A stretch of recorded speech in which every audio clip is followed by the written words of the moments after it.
abrégé de l'histoire de Port-Royal. De Jean Racine. Partie 2, suite 3. Monsieur de Marquat, toujours fort entêté de sa prétendue inséparabilité du fait et du droit, fit un grand discours pour persuader au grand vicaire qu'il n'avait point dû séparer ces deux questions. Après qu'il eut fini, ils lui demandèrent par grâce qu'il voulût mettre ses raisons par écrit, afin qu'ils les pussent examiner plus à loisir. Monsieur de Marquat, de concert avec le père Anna, fit l'écrit qu'on lui demandoit, et le lendemain les grands vicaires lui apportèrent leurs observations, où toutes ces raisons étaient détruites de fond en comble. Il voulut leur répliquer par un autre écrit, mais en moins de 24 heures cet écrit fut encore réfuté par de nouvelles observations, plus foudroyantes que les premières. Alors messieurs les prélats, reconnaissant qu'ils ne pouvaient l'emporter par la raison, eurent recours à la force. Ils firent casser et déclarer nul, par un arrêt du Conseil, le mandement des grands vicaires, avec défense à tout le monde de le signer. En même temps le mandement fut envoyé à Rome, et le roi écrivit au pape pour le faire révoquer. Les grands vicaires, de leur côté, écrivirent au pape une grande lettre, où ils lui rendoient compte de leur mandement, qui, en faisant rendre, disoit-il, aux constitutions tout le respect qui leur était dû, au roi mit le calme dans l'Église, s'il n'avait été traversé par des gens ennemis de la paix, et par des évêques trop amoureux de leur formule de foi, qu'ils s'étoient avisés de proposer à tout le royaume, et dans laquelle ils avaient ajouté aux constitutions des choses qui n'y étaient pas. Cette lettre était accompagnée d'un acte signé par tous les curés de Paris, qui déclara que le mandement, bien loin d'avoir excité du scandale, avait été d'une fort grande édification pour tout le diocèse, et était regardé de tous les gens de bien comme l'unique moyen de pacifier l'Église. On peut dire que la politique de l'Église de Rome ne parut jamais mieux qu'en cette occasion. Elle était bien éloignée d'approuver que des évêques s'ingérassent des professions de foi, pour les faire signer à tous leurs confrères, mais elle était aussi trop éclairée sur ses intérêts pour ne pas appuyer la conduite de ces évêques, qui donnaient par là au pape une infaillibilité sans borne. Sa sainteté écrivit au grand vicaire un bref extrêmement sévère, les traitant d'enfants de Bélial, mais sans dire un mot ni du formulaire, ni des décisions de l'Assemblée. Il les exhortoit, en termes généraux, à revenir à résipiscence, et à imiter l'obéissance des évêques et la piété du roi, après quoi il leur donna sa bénédiction. Il ne fit réponse ni à l'évêque d'Angers, ni aux autres prélats qui s'étaient adressés à lui pour le consulter. Il se contenta de faire écrire au nonce par le cardinal Chigi, et ce nonce avait ordre de renvoyer tous ces évêques au bref que sa sainteté avait écrit au grand vicaire de Paris, et de leur dire de s'y conformer. Ces prélats demeurèrent fermes dans la résolution qu'ils avaient prise de ne point déférer aux décisions de l'Assemblée. Mais les grands vicaires firent un autre mandement, par lequel ils révoquaient le premier, et ordonnaient la signature pure et simple du formulaire. En même temps ils eurent ordre de le faire signer aux religieuses de Port-Royal. Le premier mandement avait déjà causé beaucoup de troubles parmi ces filles, qui appréhendaient, en le signant, de blesser la vérité. Mais comme c'est cette crainte, et, si l'on veut, ce scrupule qui leur a dans la suite attiré tant de persécutions, et qui a, en quelque sorte, causé la ruine de leur maison, il est bon de dire ici d'où venait en elle une si grande délicatesse de conscience. Les religieuses de Port-Royal, comme j'ai dit, et comme il paroît par la carte de visite que j'ai rapportée, n'avaient originairement aucune connaissance des matières contestées. Leur directeur ne les en entretenait point, et ne leur en avait appris que ce qui était absolument nécessaire pour leur salut. Mais en récompense il les avait instruites à fond des devoirs de leur profession et des maximes de l'Évangile. On leur avait imprimé fortement dans l'esprit ces grands principes de saint Paul et de saint Augustin, qu'il n'est point permis de pécher pour quelque occasion que ce soit, qu'il vaudra mieux s'exposer à tous les plus grands supplices que de faire un léger mensonge, que Dieu et la vérité n'étant qu'un. On ne saura la blesser sans le blesser lui-même, qu'on ne peut point déposer d'un fait dont on n'est point instruit, et que d'attester qu'on croit ce qu'on ne croit pas, est un crime horrible devant Dieu et devant les hommes. Surtout on leur avoit inspiré une extrême horreur pour toutes ces restrictions mentales, et pour toutes ces fausses adresses inventées par les casuistes modernes, dans la vue de pallier le mensonge et d'éluder la vérité. Cela étant, on peut aisément concevoir d'où venait la répugnance de ces filles à signer le formulaire.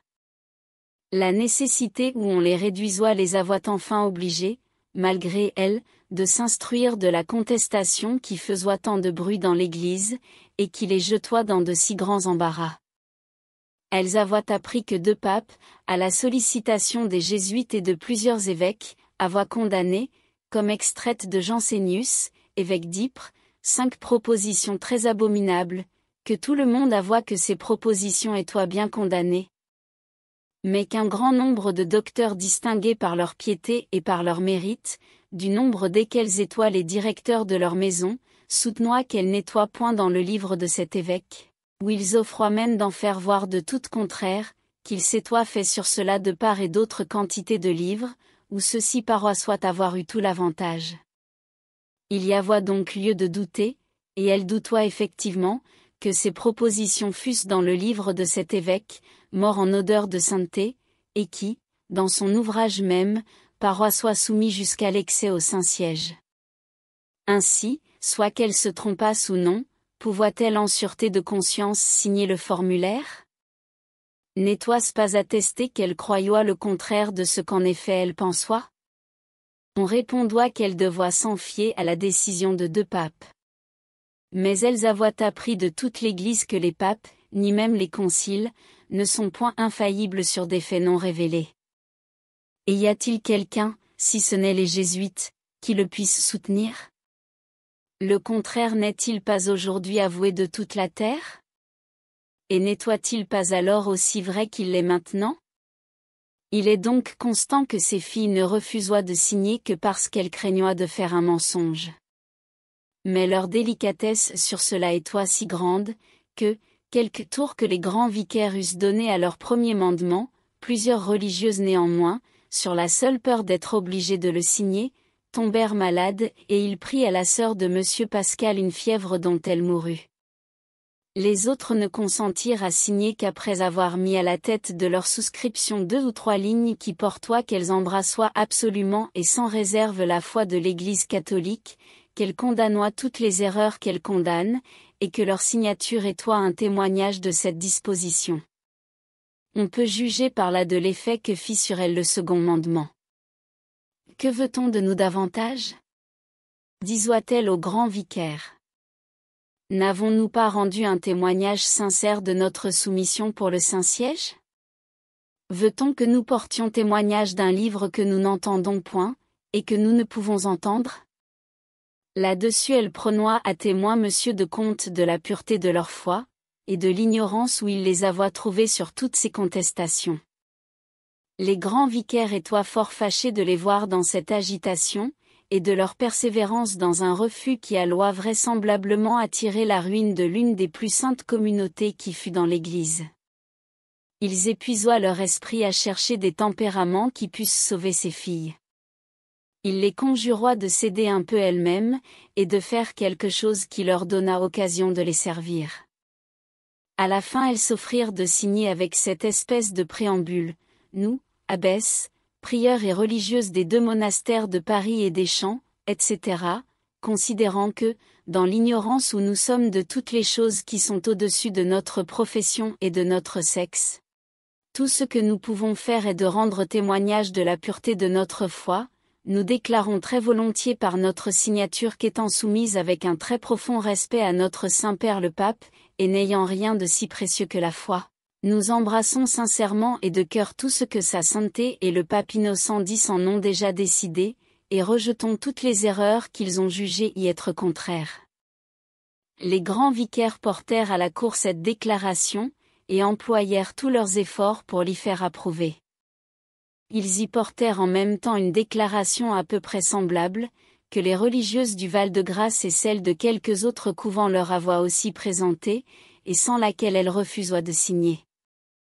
On ne leur parla point de ces autres religieuses, mais ils eurent ordre de ne point admettre l'explication de celle de Port-Royal, et d'exiger d'elles une souscription pure et simple. Mais sur ces entrefaites, le cardinal de Retz ayant donné sa démission de l'archevêché de Paris, et le roi ayant nommé un autre archevêque, il ne fut plus question du mandement de ces grands vicaires. Cependant les jésuites, pour autoriser toutes ces violences, s'opiniâtrent de plus en plus à vouloir faire du fait de Jansénius un dogme de foi. Comme ils virent avec quelle facilité leurs adversaires avaient ruiné toutes les frivoles raisons sur lesquelles M. de Marca avait voulu fonder ce nouveau dogme, ils crurent que tout le mal venait de ce que ce prélat biaisoit trop, et ne parloit pas assez nettement. Pour y remédier, ils firent soutenir publiquement, dans leur collège de Clermont, une thèse où ils avancèrent en propres termes cette proposition. Que Jésus-Christ, en montant au ciel, avait donné à Saint Pierre et à ses successeurs la même infaillibilité et dans le fait et dans le droit, qu'il avait lui-même.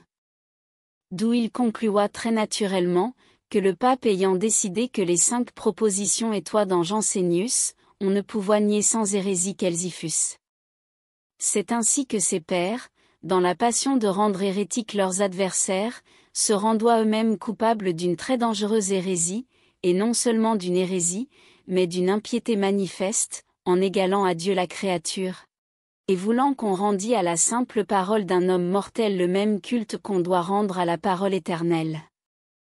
Mais il n'était pas moins criminel envers le roi et envers l'État, par les avantages que la cour de Rome pouvait tirer de cette thèse, plus préjudiciable à la souveraineté des rois que toutes les opinions des Mariana et des Santarelles, tant condamnées par le clergé de France, par le Parlement et par la Sorbonne. Aussi excita-t-elle un fort grand scandale.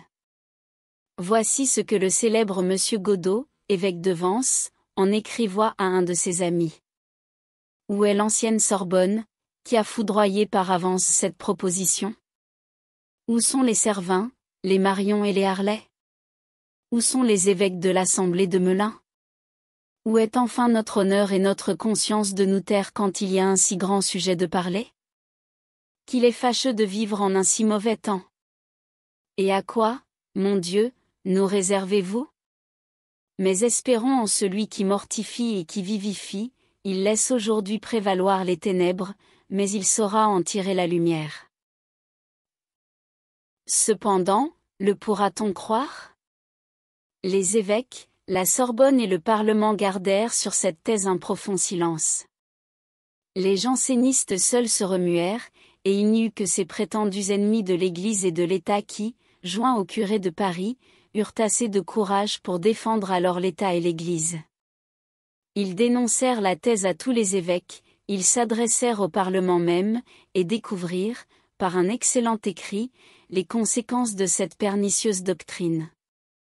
Encore le crédit des Jésuites fut-il assez grand pour faire brûler cet écrit par la main du bourreau. Ils eurent dans ce temps-là même un nouveau sujet de triomphe, par la nomination que le roi fit de M. de Marca à l'archevêché de Paris. Pouvait-on douter qu'étant, comme nous l'avons vu, le principal auteur du formulaire, il n'en exigea avec toute la rigueur imaginable la signature?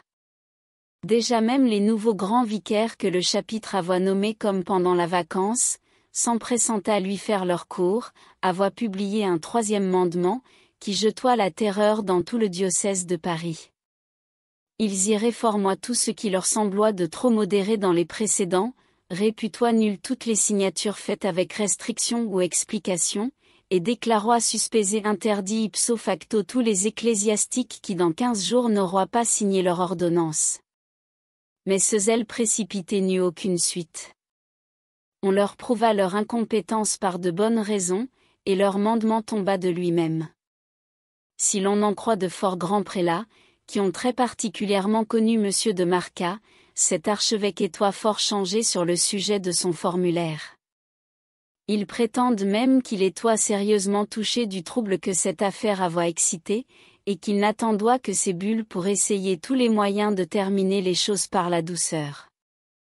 Quelles que fussent ses intentions, Dieu ne lui permit pas de les exécuter, et il mourut le jour même que ces bulles arrivèrent. Merci d'avoir écouté cette vidéo. Si cette vidéo vous a plu, vous pouvez vous abonner gratuitement à la chaîne Coin Livre Audio. N'oubliez pas de liker avec le pouce vers le haut. Vous pouvez aussi me laisser un commentaire. À bientôt.